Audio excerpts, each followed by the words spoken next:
इससे पहले कि अपने घर के सामने वाले बरगद के पेड़ के पास आकर रुकी लग्जरी गाड़ियों के काफिले और सूट बूट पहने हट्टे कट्टे बॉडीगार्ड्स को देखकर शिवा कुछ समझ पाता।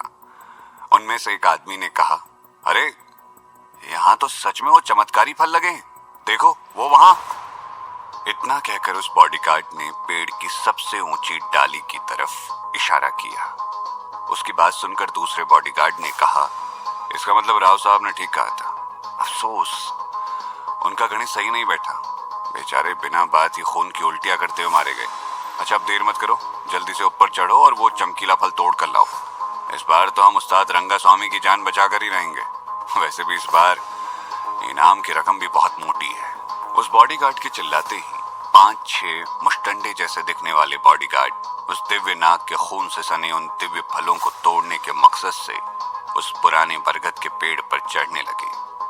ये देखकर शिवा ने सोचा, अगर उन्हें मेरे खून से सने फल चाहिए तो पहले उन्हें मुझसे पूछना होगा। और वहीं बालकनी से कूदने की वो तैयारी करने लगा, लेकिन तभी उसकी नजर आसपास के घरों की खिड़कियों पर पड़ी। कुछ घरों की लाइटें जल चुकी थी और लोग अपना सर बाहर निकालकर झांक रहे थे। इसीलिए शिवा ने सीढ़ियों के रास्ते नीचे जाना ही ठीक समझा। शिवा सीढ़ियों से होकर टहलता हुआ नीचे तक आ गया और उस पेड़ के पास पहुंचकर वहां का जायजा लेने लगा। उसने देखा कि वहां लगभग 30 के आसपास बॉडीगार्ड्स मौजूद हैं और सभी केरल के मशहूर मार्शल आर्ट फॉर्म कलरी पट्टू में भी माहिर लग रहे हैं।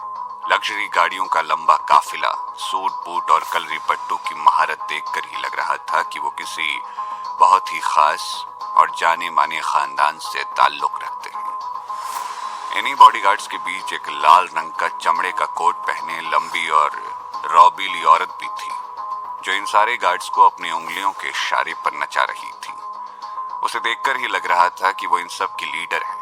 उसी लड़की ने सबसे पहले शिवा को बरगद के पेड़ के नजदीक आते हुए देखा, लेकिन शिवा का यूं बेपरवाह होकर वहां टहलना शायद उसे रास नहीं आया और उसने लगभग डांटते हुए शिवा से कहा, ओ हीरो, यहाँ क्या कोई तमाशा चल रहा है या कोई मदारी का खेल हो रहा है जो तू यहाँ टहलता फिर रहा है? चल भाग यहाँ से। उस लड़की के इस तरह बदतमीजी से बात करते ही शिवा की तेरियां चढ़ गई। उसकी नसों में उबाल आने लगा और उसका पूरा शरीर गुस्से से जलने लगा। शिवा की आंखें गुस्से से लाल हो गई और वो उस लड़की को घूर कर देखने लगा। अगले ही पल शिवा ने खुद को संभाला और मुस्कुराते हुए उस लड़की से विनम्रता के साथ पूछा, ये पुराना बरगद का पेड़ एक सार्वजनिक संपत्ति यानी पब्लिक प्रॉपर्टी है, तो मैं भला यहाँ क्यों नहीं आ सकता? उस लड़की को शिवा से उल्टे जवाब की उम्मीद नहीं थी, इसलिए शिवा की बात सुनकर उस लड़की ने शिवा का मजाक उड़ाते हुए कहा, बहुत जबान चल रही है, लगता है शरीर के साथ साथ इसके दिमाग पर भी चर्बी चढ़ गई है। उस लड़की की बात सुनकर शिवा ने मुस्कुराते हुए उससे पूछा, क्यों? मैंने ऐसा क्या कह दिया? लेकिन इस बार शिवा की बात सुनकर वो लड़की गुस्से से भर गई। उसने चिल्लाते हुए कहा, आगे आप फिर बताती हूँ क्या कहा। लड़की की बात सुनकर शिवा ने बेपरवाह आगे बढ़ते हुए कहा, अच्छा तुम बुला रही हो तो ये लो, मैं आ गया। इतना कहकर शिवा उस लड़की की तरफ बढ़ने लगा। शिवा का बेबाक और रौबीला अंदाज देखकर वो लड़की बुरी तरह से चिढ़ गई। उसने चिल्लाते हुए अपने गुंडों से कहा, देखो जरा इस लड़के को। उस लड़की की आवाज सुनते ही पास खड़े 2 गार्ड्स शिवा को उठाकर फेंकने के लिए आगे बढ़ने वाले थे, लेकिन तभी भीड़ में से किसी ने उन्हें रोकते हुए कहा, रुको, 1 मिनट रुको। शिवा ने पलटकर उस आवाज की दिशा में देखा तो भीड़ में से निकलकर एक बुजुर्ग उसके सामने आकर खड़े हो गए। झुर्रियों से भरे उस बुजुर्ग के चेहरे पर सौम्यता और शालीनता के भाव थे, लेकिन उसकी ठोड़ी पर बना पुराना गहरे घाव का निशान उनके अतीत की कहानी कह रहा था। जैसे ही उस बुजुर्ग ने शिवा को देखा तो उसे अपनी आंखों पर यकीन नहीं हुआ। उसने शिवा के पास आकर उसके चेहरे को गौर से देखा और खुशी से चहकते हुए कहा, छोटे मालिक शिवा, ये आप ही हो ना? आप ठीक हो गए? शिवा को उस बुजुर्ग की आवाज जानी पहचानी सी लगी, लेकिन वो उसे पहचान नहीं पा रहा था। पहचानता भी कैसे? धरती लोक से गए भले ही उसे 2 साल हुए थे, लेकिन नागलोक में तो उसके लिए 2 साल 2000 साल की तरह बीते थे। तो शिवा ने चौंकते हुए कहा, माफ कीजिएगा लेकिन मैंने आपको पहचाना नहीं। शिवा की बात सुनकर उस बुजुर्ग ने मुस्कुराते हुए कहा, अरे मैं, आपने मुझे नहीं पहचाना? मैं आपका मुरली काका, मुरली नाथन, याद है? आपके पिताजी के दवाखाने में काम करता था। उन्होंने तो बताया नहीं कि आप ठीक हो गए। शिवा को अपने सामने तंदुरुस्त देखकर मुरली काका के चेहरे पर खुशी की झलक साफ साफ दिखाई दे रही थी। ये सोचकर शायद शिवा मुरली काका का जानकार है, शिवा की तरफ बढ़ते गार्ड्स वहीं रुक गए। मुरली काका का नाम सुनते ही शिवा उन्हें पहचान गया और उसने मुस्कुराते हुए कहा, अरे मुरली काका, आप कैसे हैं? आप तो जैसे गायब ही हो गए थे। जब शिवा के दादाजी ने शिवा के पिता को अपने घर से निकाल दिया था तो उन्होंने अपना एक छोटा सा दवाखाना खोल दिया था। मुरली काका उनके उसी दवाखाने में काम करते थे। बहुत साल पहले एक बार जब कुछ गुंडों ने उनके दवाखाने पर हमला किया था तो मुरली काका ने अपनी जान पर खेलकर शिवा के पिता की जान बचाई थी। उनकी ठोड़ी पर वो पुराने घाव का निशान उन्हें शिवा के पिता की जान बचाते वक्त ही मिला था। शिवा के पिता अक्सर उस घाव को देखकर शिवा से कहा करते थे कि यह घाव उनकी और मुरली काका की दोस्ती की निशानी था। शिवा और मुरली काका आपस में बातें ही कर रहे थे कि इतने में वो लाल चमड़े का कोट पहनी लड़की उनके पास आकर खड़ी हो गई। उसे देखते ही मुरली काका ने झुककर उसे सलाम करते हुए कहा, छोटे मालिक, ये सभी स्वामी खानदान के लोग हैं। मैं यहाँ इन्हें इस पेड़ के फल तोड़ने के लिए लेकर आया हूँ। इतना कहकर मुरली काका ने धीमे स्वर में शिवा के कान के पास आकर कहा, ये नंदिनी मेम साहब है, उस्ताद रंगा स्वामी की पोती। समझने की कोशिश कीजिए छोटे मालिक, ये बड़े लोग हैं, हमें इन्हें नाराज नहीं करना चाहिए। स्वामी खानदान पूरे कोयम्बटूर में सबसे प्रतिष्ठित परिवारों में से एक था।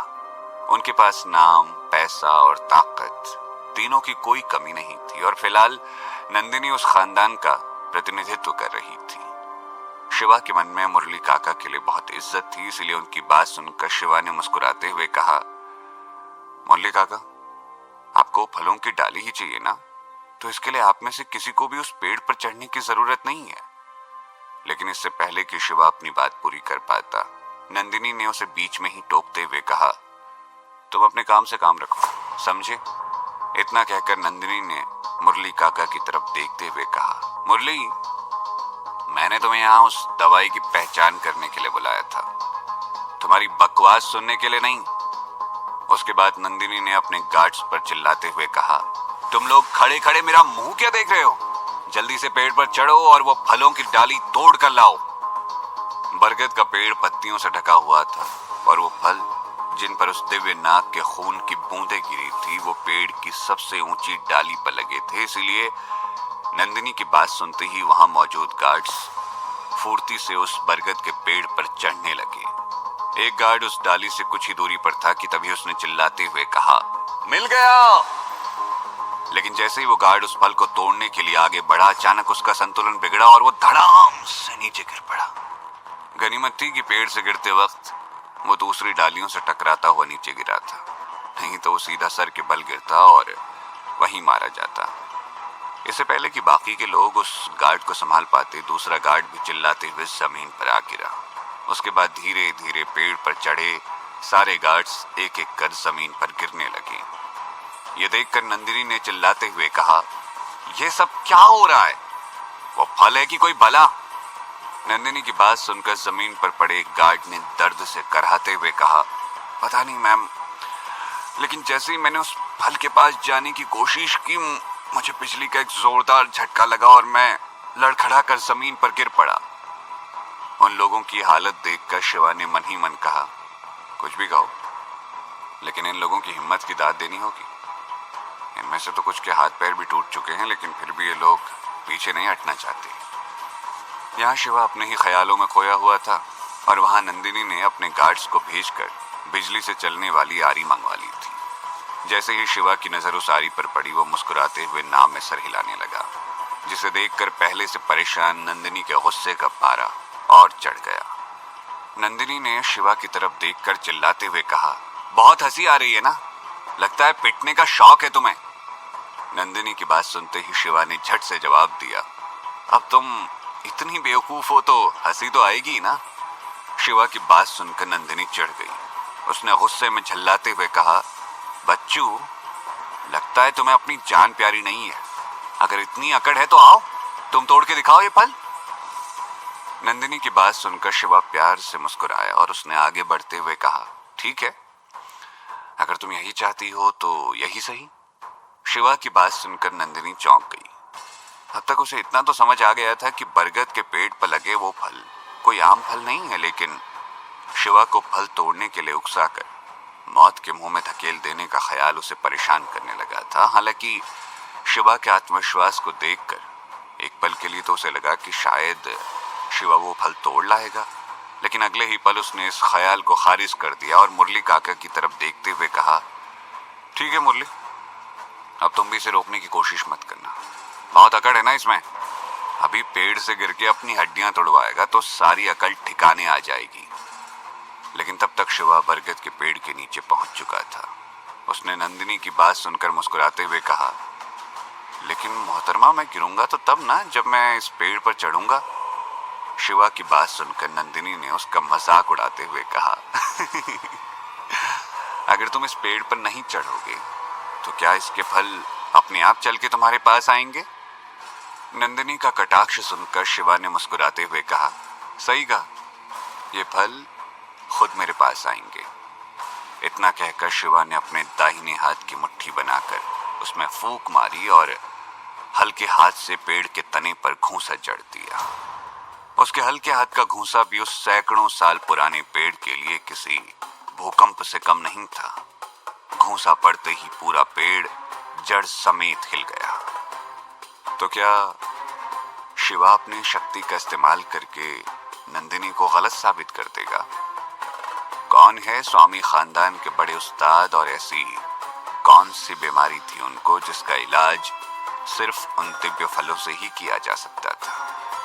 स्वामी खानदान के वैद्य को उन दिव्य फलों के बारे में सब कुछ पता था, तो क्या वो शिवा के बारे में भी सब कुछ जानता था?